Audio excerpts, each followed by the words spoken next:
Hey everybody, Jason Burmis here, and there is a lot going on, not only with the extradition of Julian Assange, which is basically blacked out in this country. Let's be honest, you're not seeing it on CNN, MSNBC, you're barely seeing stories in the Associated Press or even NPR, and that's why this story in particular is extremely important, because it doesn't have to do, per se, with the extradition hearing. It has to do with one of the lawsuits regarding Seth Rich, his family, Ed Butowski, Rod Wheeler, the Fox News report.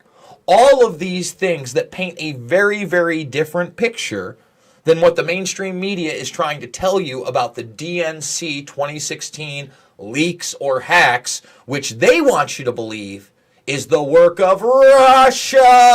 Russia, Russia, Russia, Russia, Russia, Russia, Russia, Russia. And with that narrative, they've painted Assange as some kind of a foreign intelligence asset, when in fact what they're trying to do is criminalize free speech and go after anyone or any organization that would what? Publish classified documents. But it goes beyond that, because when you read the Counterintelligence 2020 to 2022 report, they put public disclosure organizations, leaktivists and hacktivists, right up there with Al-Qaeda, ISIS, North Korea, Iran, Hezbollah, you name it. And we've gone over that dozens of times on the show. What we're going to show you here is that a judge has now ruled that an anonymous Twitter user who supposedly provided Rod Wheeler with FBI documents that they are claiming are fraudulent, but we're going to go over why they may not be fraudulent right here, and that's just a narrative, a fake news narrative that will never be corrected. Okay? And when this person is revealed, you would think that we're going to move further and further and further away from this supposed Russian narrative. And, in fact, I believe that these documents are more than likely legitimate because of what we found out about Peter Strzok requesting FBI files on Seth Rich that weren't supposed to exist, but are now acknowledged. And we knew about these files. Why? Because of the leaked phone calls of Seymour Hersh with Butowski, where he literally says that he has a source within the FBI who read the documents for him and gave him the summation. And then in court it comes out that that source is supposedly Andrew McCabe, the deputy director of the FBI. That shows you how far and entangled this true deep state drama actually goes. So we're going to hit all those documents. We're going to show you in the Mueller report where they dismiss Seth Rich without showing you any evidence, and then covering up and censoring, right, their investigative techniques. And remember now, with the declassification of all this documentation that is showing and proving, of course, the Obama administration, Joe Biden, the Logan Act, Brennan, Clapper, it was an op. It was an op. It was an op. And it's being connected to Hillary Clinton. Crickets in the mainstream media. Crickets. And there's crickets on this. In fact, you're probably not going to hear it many other places. So guys, that deems me as harmful content. We have now been demonetized a full half a year, 6+ months. We have reviewed it 5+ months ago on my channel.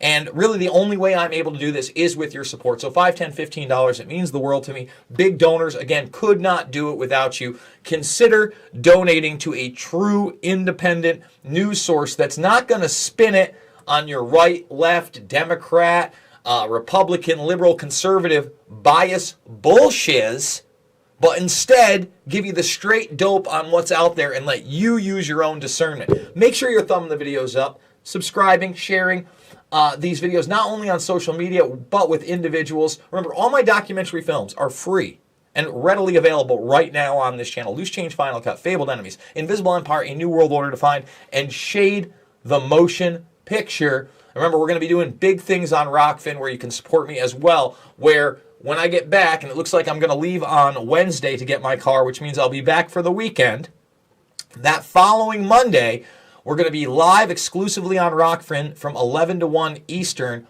5 days a week. And you're going to need a free a free account so you can watch it free there, and then we'll cut it up and we'll throw videos on YouTube. But I think this is going to be a cool format where, in case I do get kicked off of YouTube without explanation, we have a backup. So we only have about 1/10 of the audience that we have on YouTube there. Go make that free account today. All right, let's get into it, guys. Judge orders Twitter to unmask FBI impersonator who set off Seth Rich conspiracy. Now, you can see just from the title, conspiracy, impersonator, none of it's real. Really? Really? None of it's real. It was an FBI impersonator. That's interesting because that hasn't been proven yet.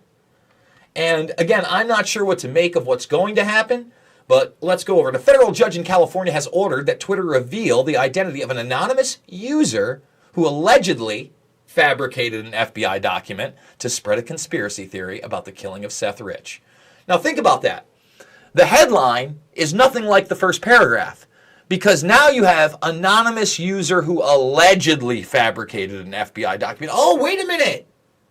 Oh, I thought the document was automatically fake, and you've proved that. You didn't. And that's how the news works. They bullshit you with a nonsense headline. Okay? The ruling could lead to the identification of the person behind the Twitter name at, Y Spurtech is what it is. Though the account the user allegedly provided forged FBI materials to Fox News. Again, never been proven false. The documents falsely linked Seth Rich's killing to the WikiLeaks hack of Democratic Party emails in the lead up to the 2016 election.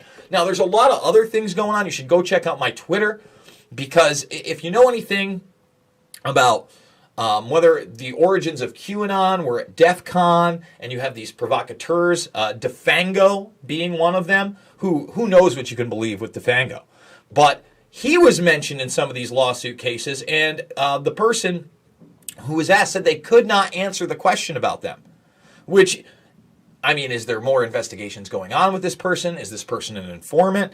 I have no idea. And I'm not going to try to speculate, but I can tell you that he did weave his way into this and into, the world of Ed Butowski, who's part of these lawsuits. And if you don't know, Butowski claims that, he was there to help the Rich family. He had found all this evidence that their son was the leaker and that he had been murdered.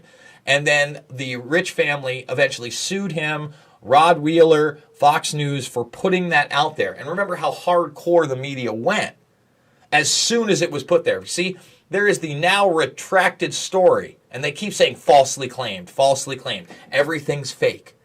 Well, let me show you what they're basing that on, okay? If you look at this, this is where you can find Seth Rich, okay, in these reports. Beginning in the summer of 2016, Assange and WikiLeaks made a number of statements about Seth Rich. Okay, so they're basically saying that they were just alluding to the fact that he was the source, and he wasn't. But you notice all of this stuff: personal privacy, investigative technique, right? All this blacking out. Yeah, they're full of shit. They're not even telling you how they supposedly debunked this, because they didn't. Listen, Russia. They always want to Russia. If you're listening, I hope you're able to find the 30,000 emails that were missing. I think you will probably be rewarded mightily by our press. Yeah, right. I mean, again, they try to make this into the GRU. No evidence whatsoever. And if you doubt me that the FBI does have documentation on Seth Rich, oh, lo and behold, FBI has been lying about Seth Rich emails reveal a possible connection between Peter Strzok and Rich. Peter Strzok requested them. Judicial Watch got the documents. Okay? They got the documents. Let's see if we click on this link, it'll take us to them. No, it just takes us to Judicial Watch stories. But 100%, let's see if we can read the full story. What's this? Not reading. Come on, Newsbreak. You're killing me here. There we go. Because I want you to see, cancel, blocked because of ad blocker. Get out of here. I want you to see if they actually published the memos. They are on Judicial Watch's sites, though. Okay? So Strzok requested FBI documents that shouldn't exist on Seth Rich, but they do exist. Okay? And we know they exist Because when you look at this right here, according to Butowski's complaint, Seymour Hersh also confirmed that Seth Rich leaked the emails to WikiLeaks. The complaint alleges the source of Cy Hersh's information was Deputy FBI Director Andrew McCabe. So what information did Pulitzer Prize-winning journalist Seymour Hersh explain? Well, he didn't know he was being recorded, but here it is. And this is something the media, again, 3+ years later, will not talk about. About the kid, and I'll tell you what I know. What I know comes off an FBI report. Don't ask me how you can figure out. I've been around long enough.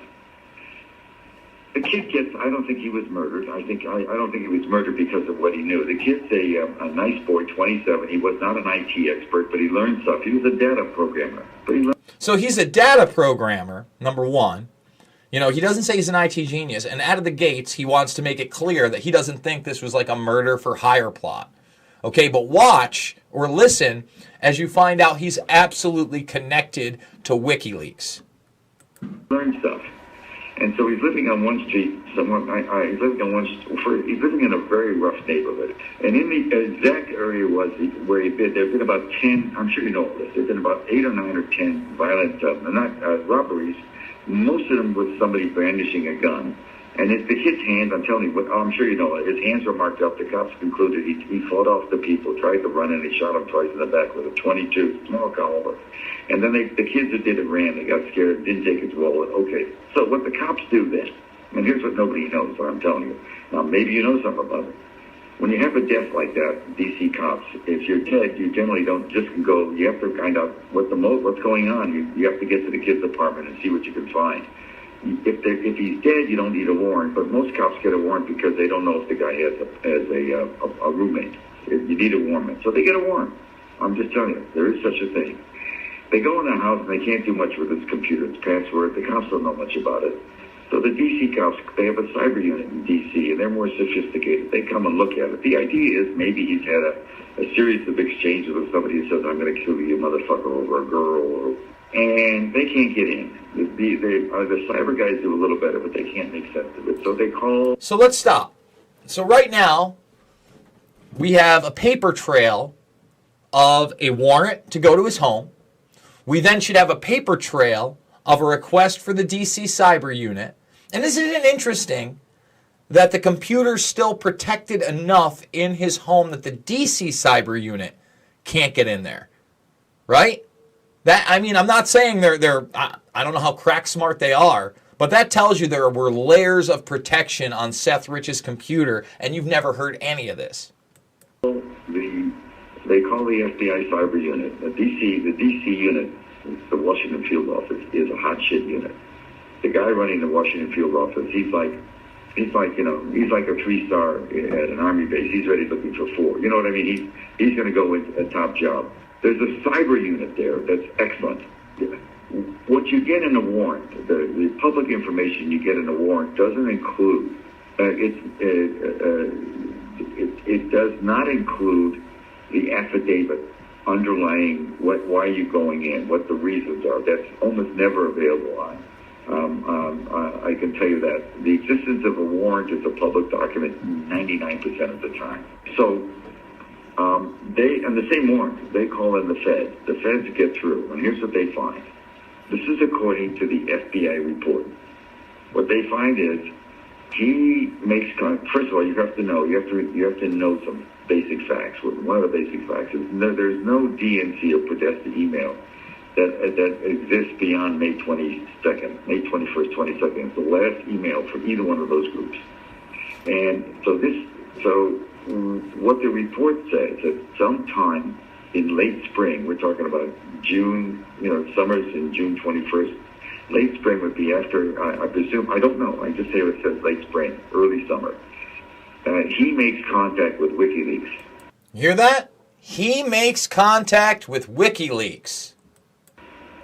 That's in his computer, and he makes contact. Now, I have to be careful because I met Julian and Julian 10, 12 years. I stay the fuck away from people like that. And he's invited me, and when I'm in London, I always get a message, come see me as the Ecuadorian ambassador, and there's no fuck you, I'm going there. I've got enough trouble without getting photographed. See, he knows back then, before it's come out, that obviously they're spying on him every single which way. You know, and later on we find out poison for hire plots. We see connections to the CIA, Sheldon Adelson, and still the vast majority of the press in this country doesn't want to touch it because they're too scared shitless. And even Hersh, you know, that was delving into this and trying to create a narrative. If you listen to the extended audio of this, which we've played on the air before, you can tell that he's hesitant and he's frightened because he realizes the extent as to which Assange is being surveilled. Fucking A. He's under total surveillance by everybody. But anyway, they found what he had done. He had submitted a series of documents, of emails, some juicy emails from the DNC. And, you know, by the way, all this shit about the DNC, you know, whether hacked or wasn't hacked, but whatever happened, the Democrats themselves wrote this shit. You know what I mean? All I know is that he offered a sample, an extensive sample, you know, I'm sure dozens of emails, and said, I want money. That later, WikiLeaks did get the password. He had a Dropbox, a protected Dropbox, which isn't hard to do. I mean, you don't have to be a wizard, IT wizard. You know, he was certainly, you know, he's not a dumb kid. They got access to the Dropbox. He also, and this is also in the FBI report, he also let people know with whom he was dealing. And I don't know how he dealt. I'll tell you about WikiLeaks in a second. I don't know how he dealt with the WikiLeaks and the mechanism. But he also, the word was passed according to the FBI report. I also shared this box with a couple of friends. So if anything happens to me, it's not going to solve your problem. Okay? So, you know, again, you look at this, and later on, Seth's brother, Aaron Rich, is brought up in court. Aaron's part of the lawsuits. But just the existence of this FBI documentation, the fact that if McCabe is the person that went in and read it for him, shows that McCabe, although, you know, obviously outwardly anti-Trump and outwardly pro-establishment, may be playing both sides and wanting some of this information into the public. It's a really murky world when you actually get into the military-industrial complex and the many layers of intelligence and these three-letter agencies and their subsidiaries and then their private contractors, etc. I don't know what that means. I don't know whether he was... Anyway, but WikiLeaks got access, and before he was killed, I can tell you right now, Brennan's an asshole. I've known all these people for years. Clapper's sort of a better guy, but now rocket scientist. The NSA guy is a fucking moron. And they, you know, the trouble with all those guys is that the only way they're going to make it to a board or two and get, you know, hired by SAIC to deliver some fat cat contracts is if Hillary stayed in. With Trump, they're gone. You know, they're done. They're going to live in their pension. They're not going to make it. And I got to tell you, guys in that job, they don't want to live on their pension. They want to be on boards like they're make $600,000 for going to 4 visits. I have somebody on the inside. You know, I've been around a long time and I read a lot of stuff. I have somebody on the inside who will go and read a file for me. This person is unbelievably accurate and careful. He's a very high-level guy. He'll do a favor. You're just going to have to trust me. I have what they call it in my business, long-form journalism. I have a narrative of how that whole fucking thing began.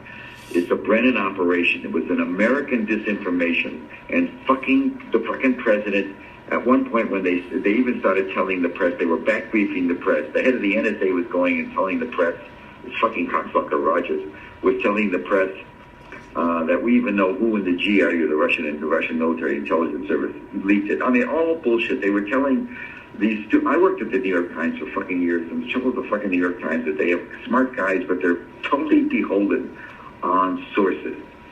If the president or the head of the CIA tells them something, they actually believe it. I was hired at the Times to write about it, to go after the war, in the Vietnam War in '72, because they were just locked in. So that's what the Times is. These guys run the fucking Times. These guys run the fucking Times. And what he's talking about is what? Clapper, Brennan, the disinfo ops, the fact they were going to the New York Times and saying they had the GRU officer's name that did this. And he's telling you straight out it's all bullshit. Right? Where are these headlines? This is a Pulitzer Prize winner. He worked at the Times for years. They have completely ostracized Seymour Hersh. He's not perfect. He's never been perfect. But he's sure done a hell of a lot more than so many other journalists that don't have a spine. The selective prosecution of Julian Assange, of course. George Monbiot, who I think is a piece of shit anyway. He used to attack me and others for daring to question 9/11, right? While he was acting like this, pseudo anti-war guy for The Guardian then. He's trash. You're trash, Monbiot. And Counterpunch, I'm going to say you did a little bit better on 9/11, but you guys were the enemy much of the time as well. FBI seized legally privileged material from Ecuador embassy, claims Assange's lawyer. Of course they did. They did whatever they wanted. Everything they've done is illegal. Everything they've done. They've created a false narrative. They've cut the reality of Seth Rich's relationship with WikiLeaks out of the picture. They're trying to fully get rid of any type of global free speech that would expose international war crimes by any entity, whether it be the United States or one of its allies or one of its corporate allies.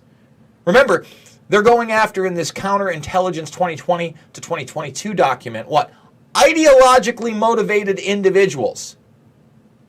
Well, my ideology is truth. My ideology is freedom. My ideology is exposing corruption on a mass level. Am I now the enemy? Huh. Seems to be. So guys, thumbs this video up, subscribe and share. Share this information with others. Make sure that you're taking these videos and again, you're DMing them to people that are buying into these false narratives and explaining to them, no, that's not the truth. Look at all this other information that's out there while you're sitting there pummeling Russia, Russia, Russia, Russia, Russia.